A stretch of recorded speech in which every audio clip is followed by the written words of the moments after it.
So this British MP, Naz Shah, I'm assuming she's Pakistani British woman.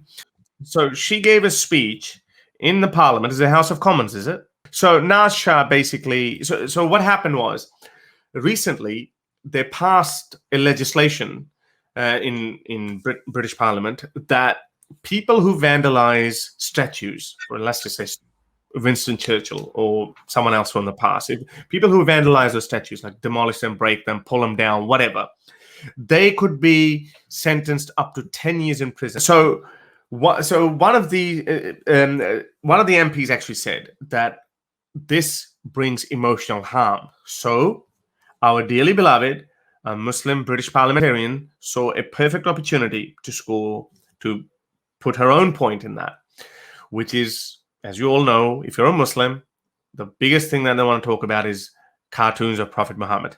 So she said, well, if you get emotional harm when people tear down statues, then voila, just like that, we get emotional harm when you criticize our dearly beloved Prophet Muhammad.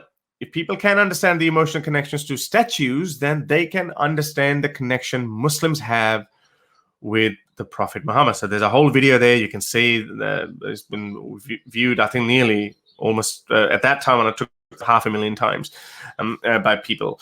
But there's obviously some really, really faulty premises in her argument.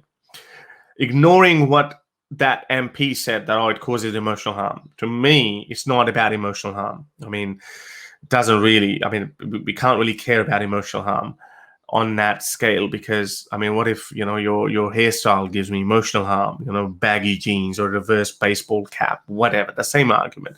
So emotional harm can never be the argument. Here we have a very simple argument to make: is that statues are either public or private properties. They are properties. So properties can't be damaged. No one can be allowed to damage public or private property. That's one of the most important clauses of the social contract that we sign to live in a society. So just like that, we can't allow anyone desecrate a mosque or vandalize a mosque. So just like that. So it's got nothing to do with your emotional harm. It's just a basic principle that public or private property has to be protected. That is the premise of the argument, and that is the premise that people should be using when it comes to protecting statues. But obviously, as I said, I mean, it's like as soon as it comes the topic of Prophet Muhammad, so regardless whether you're born in a village in Pakistan or you're born in one of the largest metropolis of the world, like London, when it comes to Muhammad, people's minds stop working. So yeah, I mean, and this lady is by no means a reflection of a Muslim woman. By their own narrative, and people who would want to behead us for criticizing Muhammad would not be very happy with her as well. Where's the veil? Where's the burqa? Where's the niqab? Where's the hijab? Again, Naz, I've got nothing against you. I'm sure you're a wonderful woman, a very successful woman. Wish you best of luck. But I think your argument is very fallacious, and the people you're standing by will not wait for a moment to bring you down. First of all, you're a woman.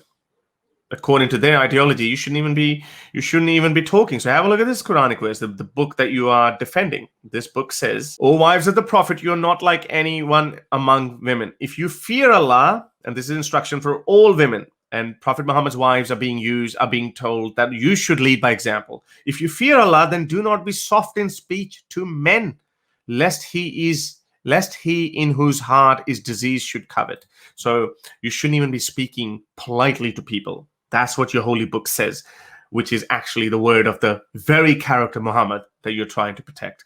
So, you can try to score all the brownie points that you want, but it's gone way too far. There's no going back. There is no way anyone can protect Muhammad from valid criticism, be it in the form of cartoons, be it in the form of crude words, or even civilized, polite academic criticism. There's just no way that we can go back. To help me produce more videos like these, support me on Patreon or PayPal.